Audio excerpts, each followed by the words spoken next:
who are manning these technologies, because if we deploy however technologies are or however advanced they are, but then the interface, the human interface part, or the people who are handling these technologies are not people of high level of integrity, it is a useless exercise.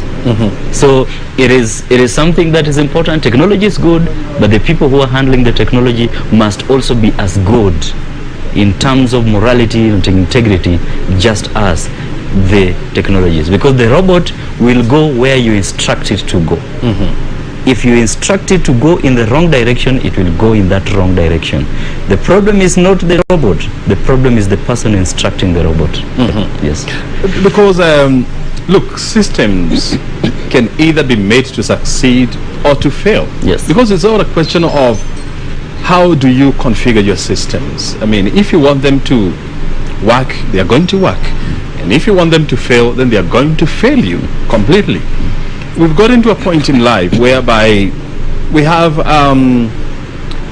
driverless vehicles that they take charge of you. They dictate the speed. They dictate the comfort. They dictate for you the roads to use. And I have seen them. I mean, they obey traffic lights, and unless you force them to jump traffic lights, they cannot do that. And so we must get to a point whereby we must ask ourselves, what do we really want to do with our elections? How do we minimize on our inconsistencies and our wastages? Because honestly speaking, at a time like this, it's quite unfortunate that we have to spend over 45 billion shillings, you know, for an event that will come and go. That will not take us forever. And you know there's something you also mentioned about the courts talking about, they had given the verdict of the complementarity. It just says that initially we had started as the manual. We never trusted the manual. We brought in the technology, and apparently it is now appearing that we want to do just a minute, okay, I mean, sorry for stepping on your shoes, but the images that you are seeing on the right of your screen, that is Karen, ACK St. Peter's Church in Karen, where Azimio la Umoja political members are attending a church service. And as you can see there, that is I think the Raila Odinga's running mate Martha Karua. I've also seen Nairobi woman rep elect Esther Passaris there in deep prayers, probably maybe thanking God for her victory, where she won by more than 200,000 votes. And so I also know that Raila Odinga is attending this service, and it's not far off, by the way, from where we are, because it's less than 5 kilometers. It is within this area, and so at some point we are likely to go there and listening to the sermon, listening to the statements. Of course, we will be watching to see exactly what they have to say and what is going to happen there.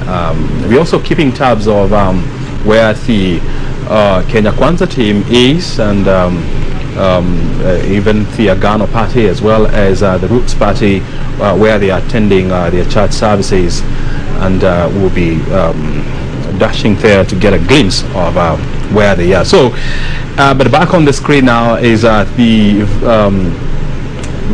forms verification process that has been undergoing, or that has been happening in the last 3 days.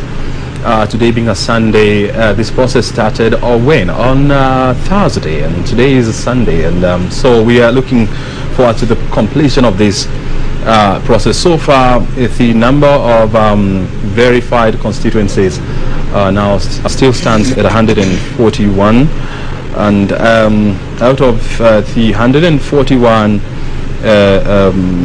verified constituencies, you're talking about how many votes so far? Let's see. Look, I have the numbers here. Yeah, out of 141 in total votes tallied in those verified constituencies still stands at 7,043,561. So it is still work in progress, and it's proper to say that it's around 50% of the reported voter turnout by IEBC, which currently stands at about 65% of the 22 million registered voters. And so you're looking at around 14 point something